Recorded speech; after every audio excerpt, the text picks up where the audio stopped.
नमस्कार दोस्तों, आप लोगों का दिल से स्वागत है हमारे YouTube चैनल पे। दोस्तों, आपने देखा होगा जो लोग बहुत पूजा पाठ करते हैं, सभी का मदद करते हैं, किसी का बुरा नहीं सोचते हैं, फिर भी वो लोग दुखी रहते हैं। तो चलिए इसके पीछे रहस्य जानते हैं। ऐसा क्यों होता है? आपको पुराणों में वर्णित एक कहानी सुनाते हैं। हर व्यक्ति को उसके कर्म के अनुसार उसे फल मिलता है। श्री कृष्ण ने बताया कि एक गांव में दो व्यक्ति रहते थे। एक बहुत धार्मिक था और हर दिन मंदिर जाकर भगवान की पूजा पाठ करता, उसे पूजा पाठ में बहुत श्रद्धा मिलता। लेकिन दूसरा जो व्यक्ति नास्तिक था, हर दिन मंदिर जाता था और अपने पत्नी से धन चुराकर जूते, चप्पल और सब्जी खरीदता था। एक दिन गांव में भारी बारिश हो रही थी और मंदिर में एकमात्र पुजारी था। नास्तिक व्यक्ति मंदिर गया और सब कुछ चुराकर वहां से चला गया। उस समय एक आस्तिक व्यक्ति भी मंदिर गया और भगवान की पूजा करने लगा। मंदिर के पुजारी ने उसे उसी समय देखा और उसे चोर समझकर वो जोर जोर से चिल्लाने लगा। वह गांव के बाकी लोगों से बचकर भागने लगा। वह वहां एक पत्थर से टकरा गया और घायल हो गया। मंदिर में चोरी करने वाला व्यक्ति आस्तिक को मिला। कल्प बीतने पर भी करोड़ पाप कर्म से नष्ट नहीं होते। जब दोनों मर गए, आस्तिक व्यक्ति ने यमराज से पूछा कि उसके साथ ऐसा क्यों हुआ। यमराज ने कहा कि अगर तुम पर झूठा आरोप लगाया गया तो तुम मर जाओगे, लेकिन तुमने अच्छे काम किए तो बच जाओगे।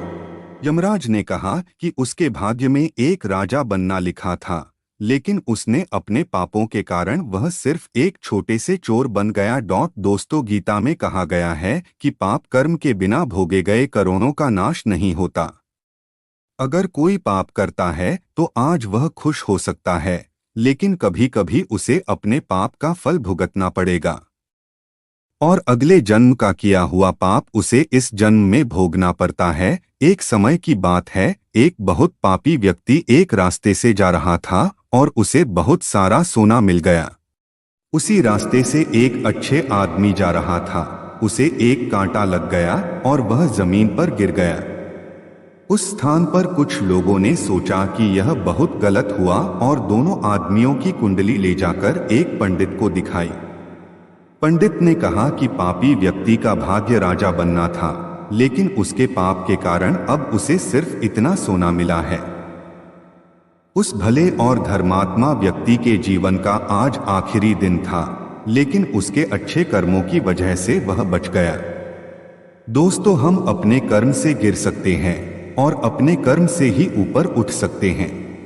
क्या बुरे कामों से बच सकते हैं? गीता में कहा गया है कि हर व्यक्ति को अपने अच्छे और बुरे कामों का परिणाम भुगतना होता है। नेक कामों से अच्छे फल मिलते हैं और बुरे कामों से बुरे फल मिलते हैं। हमें अच्छे और बुरे दोनों कामों का परिणाम भोगना होगा, इसलिए हमें हमेशा अच्छे कर्म करने चाहिए। भगवान श्री कृष्ण ने भगवत गीता में कहा कि कर्म की गति को समझना आसान नहीं है। इसका अर्थ यह है कि यह समझना बहुत मुश्किल है कि किस जन्म में हमने क्या किया है और उसका क्या फल मिलेगा।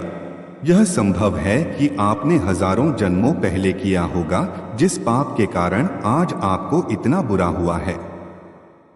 इसके अलावा आप शायद अनजाने में कुछ गलत किया हो जिसके बारे में आपको पता नहीं है। क्या धोखा देकर किए गए पापों का परिणाम मिलता है?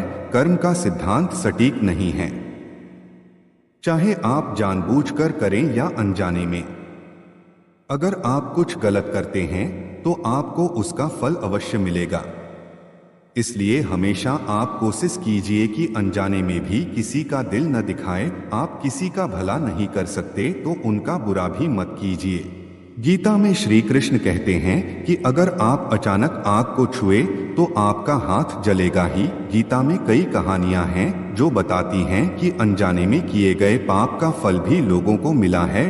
पांडवों के पिता महाराज पांडु की एक कहानी है कि उन्होंने एक हिरण को तीर मार दिया था।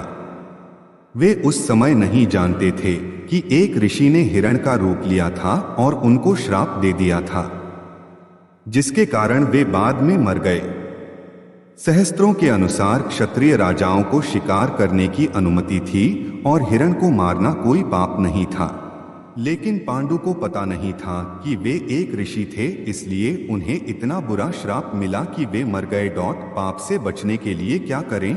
श्रीमद् भगवद गीता में भगवान कहते हैं कि कर्म और उसके फलों को समझना बहुत कठिन है, लेकिन प्रत्येक व्यक्ति अपने कर्मों के फल अवश्य प्राप्त करता है। भगवान स्वयं कर्मों से नहीं बच पाए, हम तो इंसान हैं, इसलिए हमें अच्छे कर्म करने चाहिए। कभी किसी का भी दिल नहीं दुखाना चाहिए। अगर आपके किए गए बुरे परिणामों की सजा इस जन्म में नहीं मिला तो अगले जन्म में जरूर आपको अपने कर्मों का फल भुगतना ही पड़ेगा। दोस्तों, जीवन हमारा बहुत सुनहरा है। कभी किसी का बुराई नहीं करना चाहिए, कभी किसी का मजाक नहीं उड़ाना चाहिए, क्योंकि हम जैसा करेगा हमारे साथ भी वैसा ही होगा। इसलिए हमें अच्छे कर्म करने चाहिए। कोई अगर गलत कर रहा है तो आप उन्हें समझाएं। अगर आप सिर देख रहे हैं दूसरे को गलत करते हुए देखकर, तो ये भी एक गलत कर्म ही है जो हम कर रहे हैं। दोस्तों, हमारा जीवन बहुत सुनहरा है, हमें गंदे कर्म करके अपना भाग्य खराब नहीं करना चाहिए। दोस्तों, यदि आप मेरे इस कहानी से सहमत है तो आप इस कहानी को अपने दोस्तों के साथ शेयर करें। धन्यवाद दोस्तों।